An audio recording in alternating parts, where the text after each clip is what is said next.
إلهنا يا إلهنا.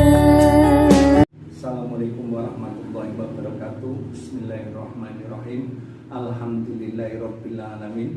Apa kabar anak-anak? Semoga kalian semua dalam keadaan sehat walafiat, tidak kurang suatu apapun, dan diberi kelancaran dalam melaksanakan ibadah Ramadan dan diberi kemudahan dalam menuntut ilmu. Sebelumnya puji syukur marilah kita panjatkan kehadirat Allah Subhanahu wa taala yang mana senantiasa memberi rahmat dan hidayahnya kepada kita semua, sehingga sampai pada saat ini kita dapat bertemu dalam program pesantren Ramadan walaupun kita secara virtual yang diadakan oleh MTSN 9 Sleman. Tak lupa sholawat serta salam kita tujukan kepada junjungan kita Nabi besar Muhammad SAW yang telah memberi petunjuk kepada kita semua sehingga kita tetap iman dan Islam sampai di hari yaumul qiyamah nanti. Baiklah anak-anak, pada kesempatan ini Bapak ingin menyampaikan materi tentang sholat atau pesolatan. Namun demikian, apa yang Bapak bahas pada kesempatan ini kita batasi menjadi dua bagian. Bagian yang pertama yaitu syarat sahnya sholat. Syarat sahnya sholat. Sahnya sholat. Apa sih yang disebut syaratnya sholat? Syarat sahnya sholat yaitu ketentuan-ketentuan.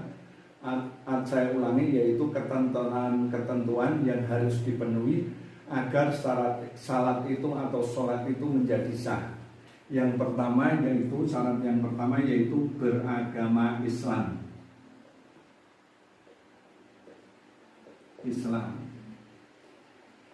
Jadi sholat itu dianggap sah apabila orang itu beragama Islam.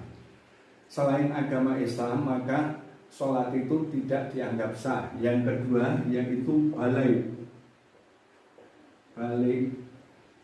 dan berakal.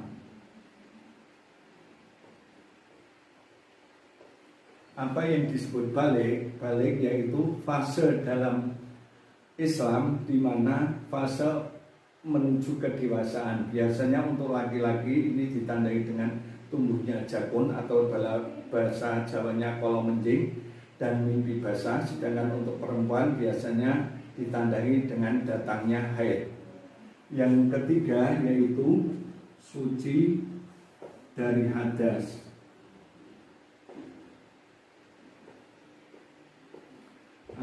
Yang dimaksud suci dari hadas dalam hal ini suci dari hadas badan yang melaksanakan sholat ataupun suci juga tempat yang mau untuk melaksanakan sholat. Jadi baik badan maupun tempatnya itu harus suci.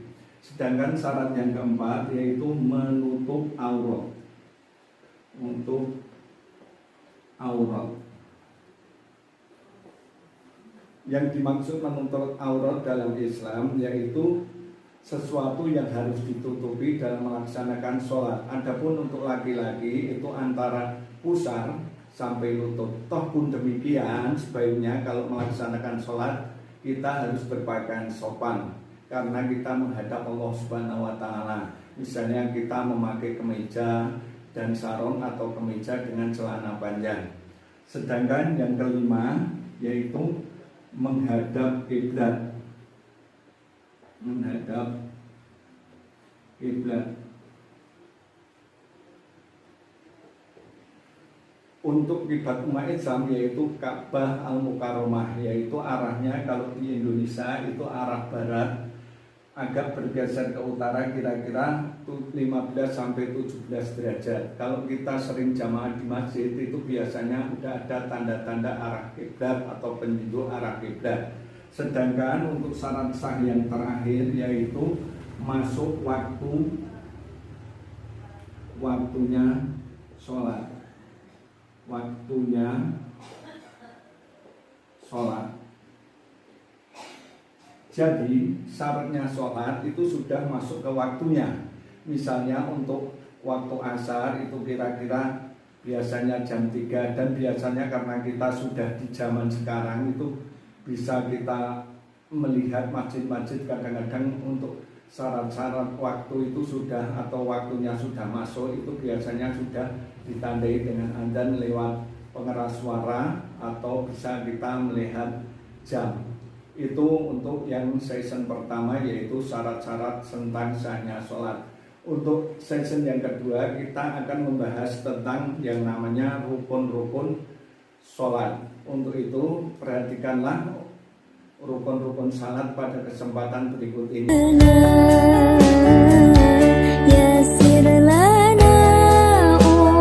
Baiklah anak-anak, untuk bagian yang kedua ini Bapak akan membahas tentang yang namanya rukun sholat.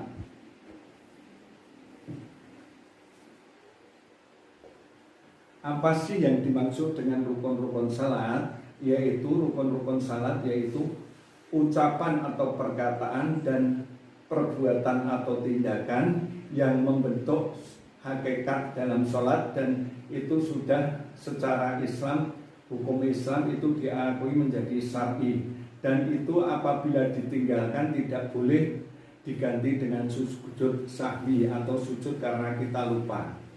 Adapun untuk rukun yang pertama, yaitu nomor pertama yaitu berdiri jika mampu.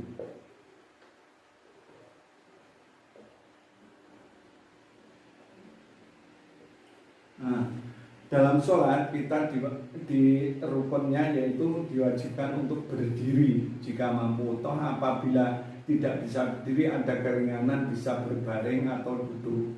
Selanjutnya untuk yang kedua yaitu rukunnya yaitu niat.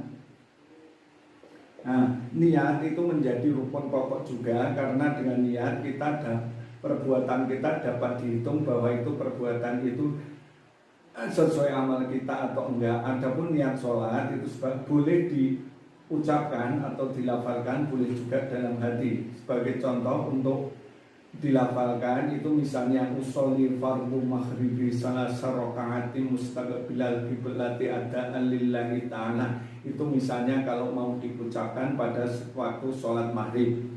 Untuk rukun yang ketiga yaitu takbiratul ihram. Takbiratul ihram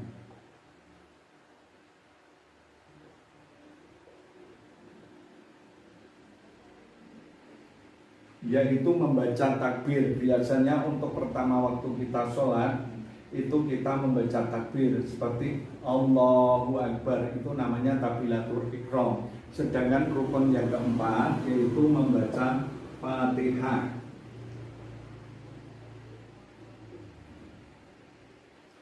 Dalam sholat rukun itu kita harus juga membaca Fatihah. Walaupun sebelum Fatihah kita biasanya juga bisa membaca atau disunatkan membaca surat iftitah, yaitu bisa Allahumma ba'id baini wa baina sampai seterusnya, atau kabiran walhamdulillahi katsiran wa subhanallahi bukratan wa asilah dan seterusnya. Selanjutnya untuk rukun yang kelima yaitu rukuk dengan tumakninah. Tumakninah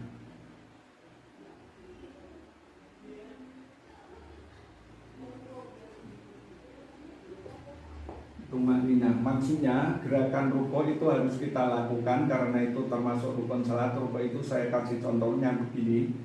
Nah, itu dilaksanakan dengan tumakninah atau tidak tergesa-gesa atau dengan tenang. Itu.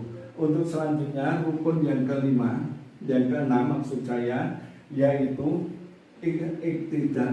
iftidal.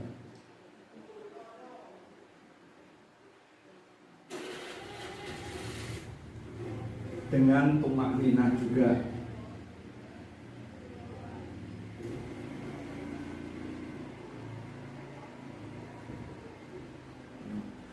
Maksudnya iktidal yaitu menegakkan badan atau berdiri kembali setelah kita rukuk. Adapun bacaannya nanti bisa kalian pakai subhanallah wa bihamdika Allahumma firli atau subhana rabbiyal a'la wa bihamdi dan seterusnya. Atau subhana rabbiyal azimi wa bihamdi.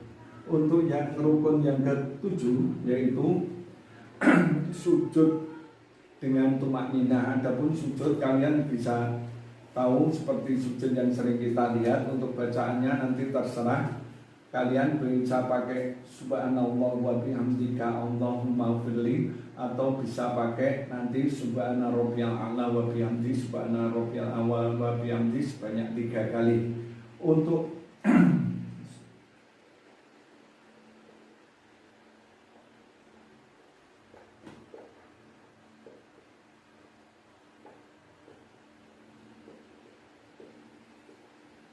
Untuk rukun yang ke-8 yaitu duduk di antara 2 sujud. Duduk di antara 2 sujud. Jadi setelah kita sujud itu nanti kita bisa duduk lagi. Itu juga termasuk rukun. Adapun bacaannya nanti bisa pakai Allahumma firli warhamni wajbuni wahdini warjukni wa'afini wa'afwani dan seterusnya, atau Rabbi firli warhamni wajbuni wahdini warjukni wa'afini dan seterusnya. Selanjutnya setelah duduk di antara 2 sujud, nanti kita sujud kembali untuk rukun yang ke-9 yaitu duduk tasahud.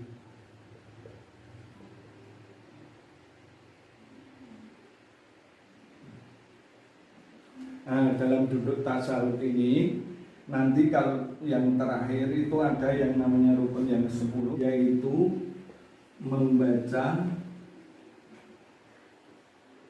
tasahud atau mengucapkan tasahud akhir. Itu bisa anak-anak melalui lafaz at-tahiyatu lillah wassalawat wa thayyibah assalamualaikum ayyuhan nabiyyu wa rahmatullahi wabarakatuh dan seterusnya, atau at-tahiyatul mubarakatus shalawatut thayyibatu lillah assalamualaikum ayyuhan nabiyyu dan seterusnya. Sedangkan untuk rukun yang ke-11 yaitu membaca sholawat Nabi.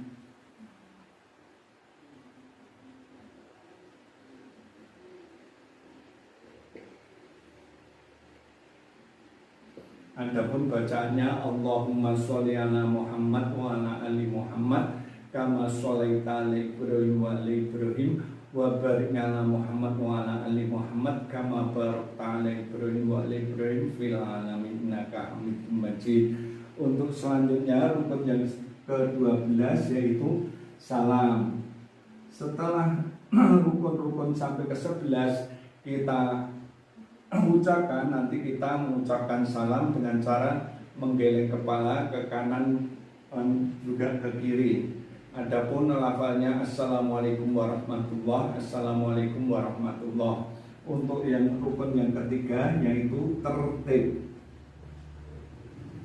Yang dimaksud tertib yaitu urutannya sesuai dengan rukun-rukun tadi. Tidak boleh kita misalnya habis takbiratul ihram langsung kita membaca tasyahud akhir, itu tidak boleh.